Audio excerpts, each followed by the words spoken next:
몸으로 환영하니까 어때요, 여러분? 좀 다르죠, 느낌이? 이게 바로 수어입니다, 수어.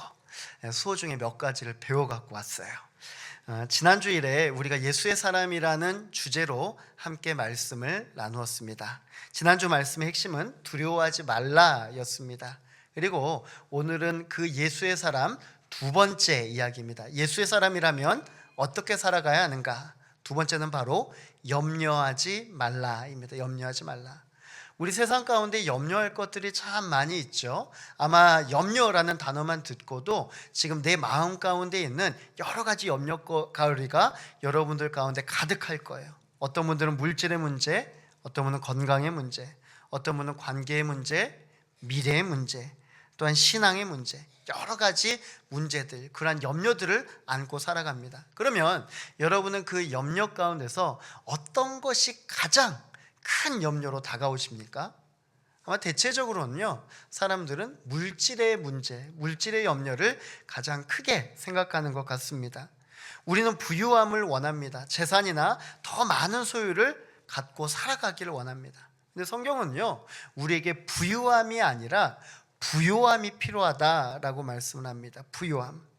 부유함은요, 재산이 많음을 이야기합니다. 그런데 부유함은 재산을 포함해서 우리의 영적으로 그리고 우리 심적으로 모든 것들을 채우는 삶, 이것이 바로 부유한 삶입니다. 그럼 여러분 질문 드릴게요. 부유한 삶이 더 나은 삶입니까? 부요한 삶이 더 나은 삶입니까? 부요한 삶이 더 나은 삶이에요. 왜냐하면 부요한 삶은 부유한 것도 가지고 있고 영적인 것도 채우고 있기 때문에 그렇습니다. 우리는요, 그런데 이미 부유함을 갖출 수 있는 자격을 가지고 있습니다. 고린도후서 8장 9절의 말씀입니다. 우리 주 예수 그리스도의 은혜를 너희가 알거니와 부유하신 이로써 너희를 위하여 가난하게 되심은 그의 가난함으로 말미암아 너희를 부유하게 하려 하심이라. 아멘. 이것은 우리가 노력해서 된 것이 아닙니다. 바로 예수 그리스도의 은혜 때문에, 예수 그리스도의 은혜 때문에 우리가 부유함을 입을 수 있다라는 말씀입니다. 우리 인생에 한번 무엇을 목적으로 살아가는가 한번 자문자답해 보셨으면 좋겠어요. 나는 사실은 부유함을 원하며 살아가고 있었나? 아니면 나는 부요함을 가지고 살아가고 있었는가? 오늘 본문을 보면 한 부자가 있습니다. 그런데 이 부자가 염려거리가 있습니다. 이 염려거리를 한번 볼까요? 17절에서 18절의 말씀입니다. 심중에 생각하여 이르되 내가 곡식 쌓아둘 곳이 없으니 어찌할까 하고 또 이르되 내가 이렇게 하리라. 내 곡간을 헐고 더 크게 짓고 내 모든 곡식과 물건을 거기 쌓아두리라. 아멘. 부자는 왜 풍년의 기쁨보다 걱정이 앞섰을까요? 왜냐하면 곳간이 부족했기 때문입니다. 자신이 거둔 소출은 너무나 많은데 그 소출을 자신의 곳간에 다 담을 수가 없는 거예요. 그럼 이제 자신의 소출이 남는 거예요. 밖에 있어요. 그럼 걱정되잖아요. 뭐가 걱정됩니까? 누가 내 것 가져갈까 봐. 가득 채워진 것을 바라보는 것이 아니라 남겨진 것에 대해서 염려하고 있다라는 것입니다. 우리는요, 보통 넘쳐나면 두 가지 생각을 하게 됩니다. 하나는 나눌까? 이런 생각입니다. 요즘 무화과철이잖아요. 그래서 무화과를 참 많이 먹게 됩니다. 근데 무화과가 정말 많이 생겨요, 집안에. 그럼 어떻게 해요, 여러분? 무화과를 나눠 먹어야겠다 이런 생각 되잖아요. 나눠 먹어야겠다. 이분한테 저분한테도 나눠드리잖아요. 그런데 어떤 사람은 그렇게 생각하지 않아요. 와, 무화과가 들어갈 자리가 없네. 냉장고를 큰 걸로 바꿔야겠네. 이런 생각을 하시는 분도 있다라는 거예요. 관점이 다르기 때문입니다. 관점이 다르기 때문에 현대인들은 풍요롭게 살아갑니다. 대한민국 기준으로 보았을 때요, 우리나라의 연평균 음식 쓰레기를 보니까 500만 톤 이상이 된다라고 합니다. 여러분, 우리는 어떻습니까? 우리 집안에 냉장고가 가득 차 있는데 마트에 가서 갑자기 파격 세일 50% 이상 세일한다, 1+1이다 그러면 어떻게 해요? 사오잖아요. 사와. 집에 분명히 있는데 사와요. 왜냐하면 이게 이익이라고 생각을 하니까. 결국에는 어떻게 해요? 다 버려요. 다 버려. 쓰지도 못하고 버리는 거예요. 그리고 또한 옷은 어떻습니까? 요즘에 우리나라의 패션은요, 전 세계적으로 유명하죠. 프랑스 파리가 유명한 게 아니에요. 우리나라가 유명해요. 뭐라고 합니까? 패션. 근데 이 패션을 어떻게 바라보냐면 패스트 패션이래요. 패스트 패션. 패션이 너무나 빠르게 바뀐대요. 그러다 보니까 내가 올해 산 옷을 내년에 입을 수가 없어요. 과거에 산 옷도 올해 입을 수가 없어요. 분명히 옷장은 가득한데 더 이상 입을 옷이 없다라는 말이 여기에서 나오는 것이죠. 또한 생활 수준이 높아지면서 스마트폰 사용이 참 많죠. 기본입니다. 근데 그 스마트폰도 몇 년에 한 번씩 바꿉니까? 보통 이제는 뭐 2년 안 돼서 바꾼대요. 자동차 보급률은 이미 인구 2명당 1대 이상입니다. 1인 가구의 소비도 대단히 높습니다. 너무나 풍족하게 풍요롭게 살아가고 있는 우리나라예요. 그런데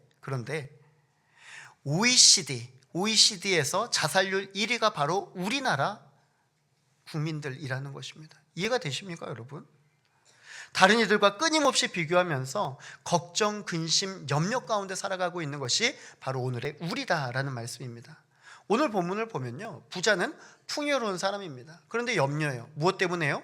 자신이 갖고 있는 것 때문이 아닙니다. 자신이 갖고 있지만 혹이나 다른 사람에게 줘버리게 될까봐 이게 걱정이 되는 거예요. 우리는 기부나 나눔보다는 내 만족을 먼저 추구하고 있는 것들이 참 많은 것 같습니다. 우리는 많으면 많을수록 좋다라고 생각합니다. 자꾸만 쌓아가고 싶은 것이 바로 우리의 욕심입니다. 오늘 성경은 쌓아두는 것이 아니라, 그것을 부유함으로 생각함으로 살아가는 것이 아니라 부유하게 살아가야 된다라고 삶의 길을 완전히 바꾸어 놓는 것입니다. 모든 것이 풍요로웠던 솔로몬이 말했습니다. 전도서 1장 2절의 말씀입니다. 시작. 전도자가 이르되 헛되고 헛되며 헛되고 헛되니 모든 것이 헛되도다. 아멘. 여러분, 지금 본문에서 헛되다가 총 몇 번 나왔습니까? 와, 똑똑한 사람들은 5번, 어떤 분이 6번이라고 하네요. 5번입니다. 5번. 무려 이 한 절에가 5번에 있어요. 5번. 이게 무엇이에요? 솔로몬 모든 걸 다 가져본 자잖아요. 지위도 그렇고 재산도 그렇고 모든 것에 풍족함이 있었던 자입니다. 그런데 이 세상 바라보면서 헛되고 헛되다라고 말하는 거예요. 그렇다면 오늘 본문에서 쌓아놓는 것이 왜 문제가 되는가? 왜 이것이 헛된 것인가? 함께 말씀을 나누겠습니다. 19절 말씀입니다. 또 내가 내 영혼에게 이르되 영혼아, 여러 해 쓸 물건을 많이 쌓아두었으니 평안히 쉬고 먹고 마시고 즐거워하자 하리라 하되. 아멘. 성경은요, 많이 쌓아놓은 것이 문제가 아니다라고 말씀합니다. 그런데 많이 쌓아놓고 난 다음에 어떻게 살아가느냐가 문제다라고 말씀하세요. 여러분, 우리 왜 돈이 필요합니까? 왜 이렇게 돈을 많이 모으려고 해요? 돈 모은 다음에 뭐 하려고요? 쓰려고? 성경이 보니까 부자는요, 먹고 즐기자였습니다. 먹고 즐기자. 먹고 마시고 즐기기 위해서 이것을 창고에 쟁여놔야 된다라고 말씀하는 거예요. 내 삶의 필요 이상으로 풍요로워지면 그것이 행복해질까요? 아니요. 성경은 그렇게 말씀하고 있지 않습니다. 오히려 이 문제로 인해서 우리가 타락하기 쉽다라고 말을 합니다. 돈을 잘 관리하는 자가 있고 돈을 쫓아가는 자가 있습니다. 돈을 잘 사용하는 자가 있고 돈만 붙잡으며 나아가는 자가 있습니다. 인생의 방향성이 너무나 다른 거예요. 하나님께서 이 세상을 우리에게 주시고 이 세상 가운데 하나님의 목적대로 살아가게 하셨는데, 이 목적을 잃어버리고 자신의 부유함만을 쫓아간다면 우리 주님께서는 뭐라고 말씀하시겠습니까? 참 잘했다 이렇게 말씀하시겠어요? 아니에요. 20절 말씀입니다. 하나님은 이르시되 어리석은 자여, 오늘 밤에 내 영혼을 도로 찾으리니 그러면 내 준비한 것이 누구의 것이 되겠느냐 하셨으니. 아멘. 쌓는 것이 중요하지 않다라는 말이에요. 어리석은 자여, 어리석은 자여. 하나님의 뜻을 이루지도 않고 그냥 마음대로 부유함 가운데 살아가는 그 자여, 내가 내 영혼을 오늘 빼앗아 가리라. 더 이상 삶의 의미가 없다라는 것입니다. 삶의 의미는 부유함 가운데 있는 것이 아니라 하나님께서 우리에게 주신 삶의 목적을 이루어가고 그것에 풍성하게 살아가는 것, 부유함 가운데 살아가는 것을 우리 주님이 원하신다라는 거예요. 여러분, 돈 당연히 필요하죠. 그래서 우리 주님께서는 돈 필요하다고 말씀하세요. 그런데 돈이 있었을 때 우리가 어떻게 사용하느냐, 이것이 문제다라고 말씀하는 것입니다. 여러분 어떠십니까? 여러분의 생각은 과연 여러분의 생각 속에서는 부유함을 원하십니까? 부유함을 원하십니까? 목사님 그래도 좀 한번 부자 돼봤으면 좋겠습니다. 다 없어지더라도 우선은 먼저 부자 한번 돼봤으면 좋겠습니다. 이 마음 갖고 계신 분 계셔요? 여러분, 우리의 인생의 가치가 부유함만 쫓아가는 것이라면 이것은 얼마나 불행한 일일까요? 성경은 이를 어리석은 자여 말씀합니다. 오늘 부자는 소유를 잃을까 봐 염려하였습니다. 진정한 가치는 부유함이 아니라 부요함인데, 이 부자는 삶의 가치를 모든 것에 재물에만 쌓아두었던 것입니다. 최근에 유퀴즈라는 프로그램에 마이크로소프트의 창업자인 빌 게이츠가 출연을 하였습니다. 아마 여러분 보셨는지도 모르겠어요. 시청률이 무려 6%가 나올 정도로 대단한 인기를 끌었습니다. 빌 게이츠가 한 말이 여러 이슈를 낳았습니다. 그런데 앞서 빌 게이츠는 지난 5월 8일에 자신의 기고문을 통하여서 이렇게 말하였습니다. 부자로 죽는 자는 수치스럽게 죽는 것이다. 부자로 죽는 것은 수치스럽게 죽는 것이다. 이 말은 철광왕 앤드류 카네기가 1889년에 발표한 부의 복음이라는 책의 것을 인용한 것입니다. 빌 게이츠는 이날 내 자산의 99%를 생명을 구하고 삶의 질을 높이는 데 사용하겠다라고 공표를 합니다. 그러면 자신의 자산의 99%가 얼마인가? 2045년까지 약 2천억 달러, 하나로는 280조 원을 기부하겠다라고 말합니다. 아마 요쯤 들으면 이제 여러분 이런 생각하실 거예요. 목사님, 그 1%만 하더라도 몇 조입니까, 여러분? 28조 아닙니까, 목사님? 예? 여러분, 그게 아니에요. 그게 아니에요. 지금 그 얼마나 남아있는가가 중요한 게 아니고 자신이 가지고 있는 것을 어떤 방향성으로 사용하려고 하는가, 이것을 보는 것입니다. 근데 이번에 유퀴즈에서 나온 그 빌 게이츠와의 대화를 통하여서 이제 여러 신문사에서 기사화가 되었습니다. 근데 그 기사화된 머리글을 보니까 이렇게 쓰여져 있었어요. 어떤 신문사는 빌 게이츠 하루에 얼마나 쓰나, 어떤 신문사는 빌 게이츠 반전 식단 공개, 햄버거 일주일에 4번, 어떤 신문사는 빌 게이츠 좋은 집 살고 전용기 타고 여행, 또 어떤 신문사는 빌 게이츠 돈 꽤 많이 쓴다. 여러분 어떠세요? 우리가 궁금해하는 거죠. 그 돈 가지면 뭐 할까? 맞아요. 아주 원초적으로 머리글에다가 우리가 궁금해하는 걸 다 보여주는 거예요. 그럼 어떻게 해요? 우리 클릭해 보잖아요. 뭐 어떤 삶을 살았나? 뭘 요구를 하는가? 그런데요, 기사 수준이 너무 떨어지는 거예요. 기사 수준이 너무 떨어져요. 돈의 많음이 중요합니까? 돈의 사용이 중요합니까? 정작 중요한 것은요, 빌 게이츠가 말하고자 하는 인생의 핵심 메시지는 이 물질을 어떻게 흘려보낼 것인가, 여기에 대한 목적이 있었습니다. 자신에게 쌓아두는 것이 아니라 끊임없이 타인에게 흘려보내는 것, 이것이 바로 빌 게이츠가 생각한 진정한 부요함의 가치였습니다. 어떤 이는 있어도 나누지 못합니다. 그런데 어떤 이는 없어도 나눕니다. 우리 주변에서 볼 수 있잖아요, 여러분. 저분은 저렇게 잘 사는데도 못 나눈다고. 그런데 저분은 저렇게 사는데도 어떻게 나한테 이렇게 나눠줄까? 감동받는 것 있잖아요. 많고 적음의 문제가 아닙니다. 삶의 방향성을 어디에 두느냐의 차이입니다. 오늘 본문을 보면 부자의 생각 중심에 무엇이 있는지를 보게 됩니다. 바로 내가, 내 곳간, 내 모든 곳간과 물건, 내 영혼, 모든 것이 나에게로만 집중이 되어 있습니다. 나만 바라보는데 타인이 뭐가 보이겠습니까? 재물이 있을 때 나만 바라보기 때문에 계속해서 쌓는 거예요. 타인이 보인다면 그것을 서로 나누게 되겠죠. 성경은 오늘 살아가는 우리에게 내 삶에서 나만 바라보는 것이 아니라 타인을 바라볼 수 있어야 된다라고 말씀합니다. 신학자 라인홀트 니버가요, 탐심은 인간의 본성이 아니라 본성에서 파생된 영혼의 질병이다라고 말했습니다. 탐심은 우리에게 당연한 것이다 생각하잖아요. 그렇지 않대요.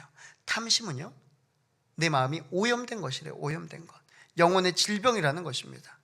골로새서 3장 5절의 말씀입니다.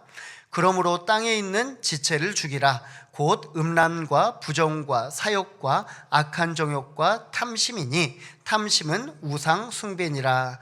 아멘. 사랑하는 성도 여러분, 끊임없이 나를 채우고자 하는 욕심이 바로 탐심입니다. 탐심은 우상 숭배입니다. 디모데전서 6장 10절의 말씀입니다. 돈을 사랑함이 일만하게 뿌리가 되나니 이것을 탐내는 자들은 미혹함을 받아 믿음에서 떠나 많은 근심으로써 자기를 찔렀도다. 아멘. 돈을 쫓아가는 건 인간의 본성이잖아요. 근데 돈을 쫓아가다 보니까 결국에는 어떻게 됩니까? 믿음의 문제까지 연결이 되는 거예요. 목사님, 저는 아니에요. 저는 돈과 믿음은 별개라고 생각합니다. 그런데 성경은 그렇지 않대요. 우리가 돈을 보고 쫓아갈 때 우리는 믿음을 자연스럽게 잃어버린다라고 말씀합니다. 믿음에서 떠난다는 건 얼마나 두려워요, 여러분? 우리가 삶의 기준을 다시 한번 세워보았으면 좋겠습니다. 내 인생의 가치가 나를 돌아보는 것으로 끝나는 것이 아니라 내게 주신 풍요로움으로 어떻게 가치 있게 사용할 것인가, 이것을 깨닫는 것이 중요합니다. 21절 말씀입니다. 자기를 위하여 재물을 쌓아두고 하나님께 대하여 부요하지 못한 자가 이와 같으니라. 아멘. 여러분은 부유함을 원하십니까? 부요함을 원하십니까? 왜 우리는 이렇게 쌓으려고만 할까요? 쌓으려고만. 바로 우리의 남은 인생 때문입니다. 걱정되잖아요. 내 남은 인생 몇 살까지 살아갈까? 살아갈 동안에 돈은 있을까? 내 자녀들은 어떻게 내가 돈을 물려줄까? 내 손자들은? 내 배우자는? 걱정이 되잖아요. 우리는 늘 염려합니다. 하나님께서 이스라엘 백성을 출애굽시키셨을 때 하나님께서는 특별한 만나라는 것을 주셨습니다. 만나의 유통기한은 단 하루였습니다. 그런데 우리 주님께서 말씀하셨습니다. 내일은 내일의 만나가 있으니 오늘 것만 취하라. 근데 이스라엘 백성들은 어때요? 염려가 되는 거예요. 내일은 어떡하지? 내일 만나가 없으면 어떡하지? 그래서 한 일이 무엇입니까? 오늘의 만나를 몇 배를 착복하기 시작을 하는 겁니다. 자신의 진영에다 가득 쌓아놓았어요. 얼마나 좋을까요? 그날 저녁에 잠을 이루면서 얼마나 좋았을까요? 쌓여진 만나를 보면서, 야, 나는 이렇게 아주 좋은 만나를 이렇게 많이 얻었다. 근데 그 다음날 어떻게 됩니까? 썩어버려요. 악취가 진동하기 시작합니다. 악취가 진동. 자신이 기뻐했던 그 만나가 다음날 악취가 쏟아질 정도로 이걸 청소하느라고 온 시간을 다 써야 되는 거예요. 탐심은요, 우리의 인생에 악취를 진동하게 만드는 것입니다. 우리 주님께서 말씀하십니다. 22절입니다. 또 제자들에게 이르시되 그러므로 내가 너희에게 이르노니 너희 목숨을 위하여 무엇을 먹을까, 몸을 위하여 무엇을 입을까 염려하지 말라. 아멘. 염려하지 말라. 우리 주님은 염려하지 말라라고 말씀하십니다. 지난주에는 두려워하지 말라 했어요. 이번 주에는 염려하지 말라. 목사님, 비슷한 것 아닙니까? 그런데 지난 시간에 두려워하지 말라라고 했던 그 핵심이 무엇입니까? 다른 사람들을 두려워하지 말라. 하나님이 함께 하시기 때문에 다른 사람들을 두려워하지 말라. 그런데 이번에 염려하지 말라는 하나님이 함께 하시기 때문에 내 마음 안에 있는 염려거리를 하지 말아라라는 것입니다. 지난 시간에는 밖을 바라보는 것이었고 이번 시간에는 안을 바라보는 것입니다. 우리 내면을 한번 잘 돌아봤으면 좋겠어요, 여러분. 예수님은 제자들에게 말씀합니다. 염려하지 말아라. 염려하지 말아라. 24절 말씀입니다. 까마귀를 생각하라. 심지도 아니하고 거두지도 아니하며 골방도 없고 창고도 없으되 하나님이 기르시나니 너희는 새보다 얼마나 더 귀하냐. 아멘. 옆에 계신 분께 이렇게 한번 고백해 보겠습니다. 당신은 까마귀보다 귀합니다. 여러분 막 웃음이 나오죠? 이게 무슨 말인가 싶죠? 무슨 말인가 싶어요. 까마귀보다 귀한. 아유, 그러면 안 귀하다는 얘기인가? 왜 하필이면 우리 주님은 까마귀를 비교하셨을까? 여러분, 새들하고 여러분의 삶 비교해 본 적 있으십니까? 새들의 삶이 더 낫구나, 내 삶이 낫구나 비교해 본 적이 있어요? 아니에요. 비교군이 아닙니다. 비교군이 아니에요. 만약에 하나님께서 부자나 가난한 자를 비유하셨다면 그럼 우리에게 좀 더 다가올 거예요. 근데 까마귀를 비교를 하세요. 무엇이에요? 별개라는 것입니다. 별개. 까마귀는 까마귀대로, 우리는 우리대로. 하나님께서는 각자에게 주신 은혜가 있고 각자에게 주시는, 하나님께서 주시는 만나가 있는데 왜 우리는 자꾸만 다른 것과 비교하느냐라는 것입니다. 까마귀 뭐 먹는지 여러분 생각하세요? 생각 안 하시잖아요. 나랑은 별개라고 생각하기 때문에 그렇습니다. 까마귀는 구약 성경에서 보면 부정한 새입니다. 부정한 새. 그런데 우리 주님은 부정한 새조차 먹이신다라고 말씀합니다. 까마귀가 하나님을 의존합니까? 아니에요. 하나님께서 만드신 것이기 때문에 하나님께서 먹이는 것입니다. 아무리 우리가 하찮게 여기는 것에도 하나님의 돌보심이 있다라는 것이죠. 까마귀는 오늘만 삽니다. 창고도 없습니다. 그런데 하나님이 매일 때가 되면 그들의 입에 먹여주십니다. 그렇다면 여러분은 어떠세요? 하나님께서 여러분 안 먹여주실까요? 여러분 오늘 살아가는 데 있어서 힘들고 굶주려서 여러분이 헐벗고 그렇게 살아가게 하나님께서는 두실까요? 하나님은 우리를 존귀하게 여기시고 하나님의 자녀로 일컬어 주셨습니다. 자녀에게는 하나님 것이 다 자녀들 것인데 자녀가 왜 걱정하고 살아가는 것일까요? 하나님이 안 보여서요? 하나님은 계속 여러분을 바라보고 계십니다. 여러분의 인생에서 과연 비교 대상은 누구입니까? 여러분보다 더 잘 사는 사람입니까? 여러분보다 못 사는 사람입니까? 그런 것들 비교하지 말라고 말씀하세요.